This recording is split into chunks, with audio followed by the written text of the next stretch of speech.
Movie start होती है और हमें मूवी का मेन कैरेक्टर सियोंग दिखाया जाता है और उसकी बेटी का बर्थडे होता है। इसीलिए सियोंग की मदर उसे कुछ पैसे देती हैं ताकि वो अपनी बेटी को डिनर पर ले जा सके। लेकिन अब सियोंग को और पैसों की जरूरत होती है, तो इसीलिए वो अपनी मदर का एटीएम कार्ड चुरा लेता है। इसके बाद वो अपनी मदर के सारे पैसे चुरा लेता है। उन पैसों की वो हॉर्स राइडिंग में बेट लगा देता है। इस गेम में सियोंग 40 लाख रुपए जीत जाता है। अब सियोंग ने एक कंपनी से बहुत सारे पैसे उधार ले रखे थे, तो इसीलिए वही लोग उसके पीछे पड़ जाते हैं। इसके बाद वो सियोंग को पकड़ ही लेते हैं और वो उसे काफी मारते हैं। और जब सियोंग उनके पैसे लुटाने के लिए अपनी पॉकेट्स चेक करता है तो जो पैसे उसने गेम में जीते थे वो उसकी जेब में होते ही नहीं हैं। और तब उसे याद आता है कि जब वो इन लोगों से बचकर भाग रहा था तो वो एक लड़की से टकरा गया था और जरूर उसी लड़की ने उसकी जेब काट ली। अब चूंकि सियोंग के पास तो पैसे होते ही नहीं, तो इसीलिए वो कंपनी वाले लोग सियोंग को 1 महीने का टाइम और देते हैं। इसके बाद सियोंग कुछ पैसों का अरेंज करता है और अपनी बेटी को डिनर पर ले जाता है। इसके बाद सियोंग जल्दी से स्टेशन पर पहुंचता है, लेकिन अनलकीली उसकी ट्रेन तो मिस हो चुकी थी। और जब सियोंग वहां पर बैठकर ट्रेन के आने का वेट कर रहा था तो तभी अचानक से उसके पास एक आदमी आकर बैठ जाता है। वो आदमी सियोंग को कहता है कि मैं तुम्हारे साथ एक गेम खेलना चाहता हूँ। अगर तुम इस गेम में जीत जाते हो तो मैं तुम्हें 1 लाख फोन दूंगा। और इतने सारे पैसों का सुनकर सियोंग ये गेम खेलने के लिए रेडी हो जाता है। इसके बाद सियोंग काफी मार खाने के बाद ये गेम जीत जाता है, यानी उसे 1 लाख वॉन मिल जाते हैं। इसके बाद वो आदमी सियोंग को एक कार्ड देता है और कहता है कि अगर तुम और पैसे कमाना चाहते हो तो इस नंबर पर कॉल करना। इसके बाद सियोंग जब अपने घर जाता है तो उसकी मदर उसे कहती है कि अगले साल तुम्हारी बेटी अपने स्टेप फादर के साथ यूएस में शिफ्ट हो रही है। यहाँ पर हमें ये पता चलता है कि सियोंग की डिवोर्स हो चुकी है और उसकी वाइफ ने दूसरी शादी भी कर ली है। लेकिन सियोंग कभी भी ये नहीं चाहता था कि उसकी बेटी उससे दूर जाए। अब उसे बहुत सारे पैसे चाहिए होते हैं अपनी बेटी की कस्टडी वापस लेने के लिए, तो इसीलिए सियोंग उस कार्ड वाले नंबर पर कॉल करता है। इसके बाद सियोंग को एक गाड़ी में लाया जाता है जहां पर और भी बहुत से लोग थे, लेकिन फिर उन सभी लोगों को बेहोश कर दिया जाता है। लेकिन जब उन लोगों की आंख खुलती है तो वो खुद को एक फैसिलिटी में पाते हैं जहां टोटल 456 लोग थे और वो सब वहां पर एज अ प्लेयर थे। उन सबको एक यूनिफॉर्म भी पहनाया गया था। इस फैसिलिटी का होस्ट यानी लीडर एक आदमी था जिसका नाम फ्रंटमैन था और वो सब पर नजर रख रहा था। अब यहाँ पर एक कॉमन चीज थी कि जितने भी लोगों को यहाँ पर लाया गया था उन सभी के ऊपर बहुत सारा कर्जा था। अब सियोंग वहाँ पर प्लेयर नंबर 1 से मिलता है जो कि एक ओल्ड मैन था। उस ओल्ड मैन को ब्रेन ट्यूमर था और यही वजह थी कि वो यहाँ पर आया था क्योंकि उसकी लाइफ तो वैसे भी खत्म होने वाली थी। इसके बाद वहाँ पर 2 प्लेयर्स जिनमें लड़की का नाम साइबियोक और लड़के का नाम जैंग होता है, उनके बीच फाइट होती है। अब यहाँ पर साइबियोक वही लड़की थी जिसने सियोंग के पैसे चुराए थे। सियोंग तो उसे देखते ही पहचान लेता है और अपने पैसे वापस लेने के लिए उसके पास जाता है। और तभी वहाँ पर कुछ गार्ड्स आ जाते हैं जिन्होंने पिंक कलर का यूनिफॉर्म पहना था और उनके फेस अच्छी तरह से कवर्ड थे। गार्ड्स उन सभी प्लेयर्स को बताते हैं कि तुम्हें यहाँ पर 6 गेम्स खेलनी होगी और जो इस गेम का विनर होगा उसे बहुत सारे पैसे मिलेंगे। इसके बाद उन सबसे एक कॉन्ट्रैक्ट पर साइन करवाया जाता है और इस कॉन्ट्रैक्ट के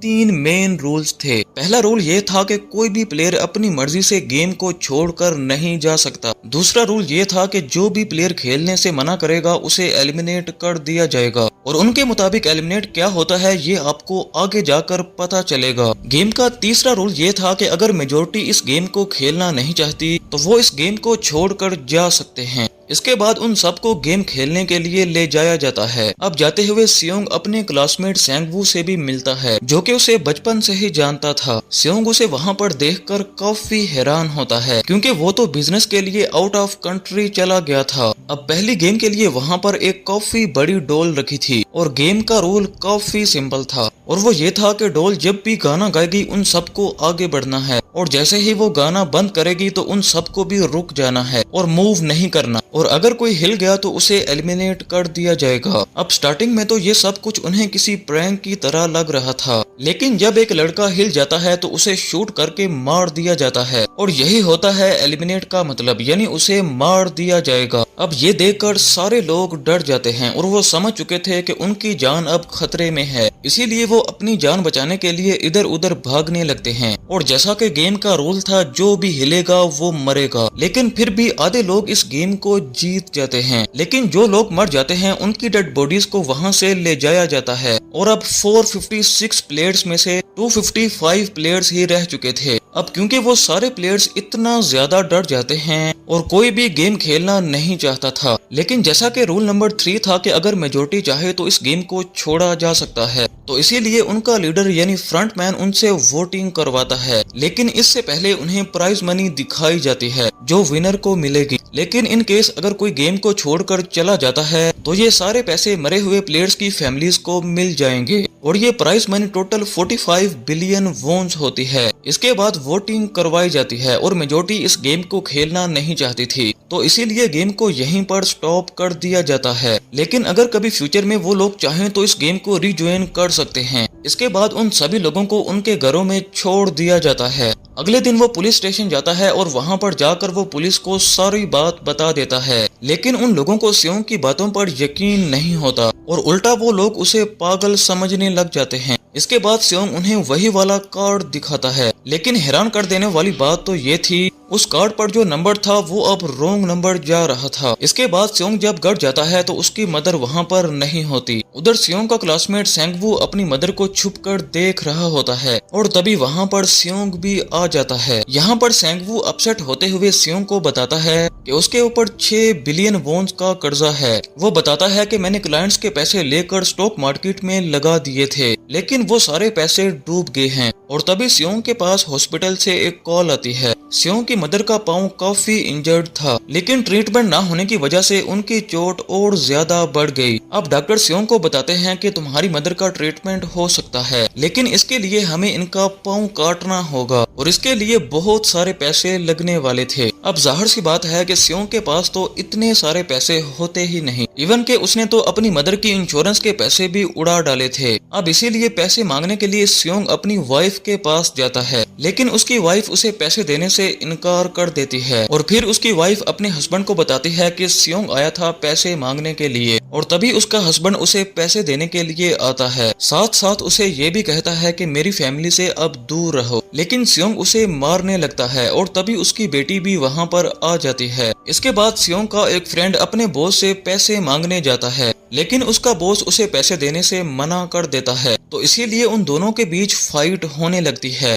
इस फाइट के दौरान उसके बॉस का हाथ मशीन में आ जाता है। तब मौके का फायदा उठाकर सियोंग का फ्रेंड पैसे लेकर वहां से भाग जाता है। अब इसके बाद सियोंग का फ्रेंड अपने घर आकर अपनी वाइफ को कहता है कि पहली फ्लाइट के साथ ही यहाँ से निकल जाओ। इसके बाद साइब्यूक एक एजेंट से मिलती है, क्योंकि उसने अपनी मदर को नॉर्थ कोरिया से साउथ कोरिया में लाना था। साइब्यूक वही लड़की है जिसने सियोंग की जेब काटी थी। लेकिन यहाँ पर मसला ये था कि साइब्यूक को अपनी मदर को यहाँ पर लाने के लिए बहुत सारे पैसों की जरूरत थी। साइब्यूक का एक छोटा भाई भी होता है और उसने अपने छोटे भाई से वादा किया था कि वो अपनी मदर को वापस लेकर आएंगी। इसके बाद हमें एक ऑफिसर को दिखाया जाता है और इस ऑफिसर का भाई कुछ टाइम से मिसिंग था, इसीलिए वो ऑफिसर अपने भाई के घर जाता है, जहाँ उसे पता चलता है कि उसका भाई तो पिछले कुछ दिनों से अपने घर आया ही नहीं। और जब वो ऑफिसर घर को चेक कर रहा होता है तो उसे वहाँ पर एक कार्ड मिलता है और इस ऑफिसर ने सेम ऐसा ही कार्ड पुलिस स्टेशन में सियोंग के पास भी देखा था, तो इसीलिए वो ऑफिसर सियोंग के पास जाकर इस बारे में बात करता है, लेकिन सियोंग उसे कुछ नहीं बताता। इसके बाद जब सियोंग अपने घर जाता है तो उसे वो कार्ड दोबारा मिल जाता है वहाँ पर। अब सियोंग फैसला करता है कि वो दोबारा से उस गेम को रीजॉइन करेगा।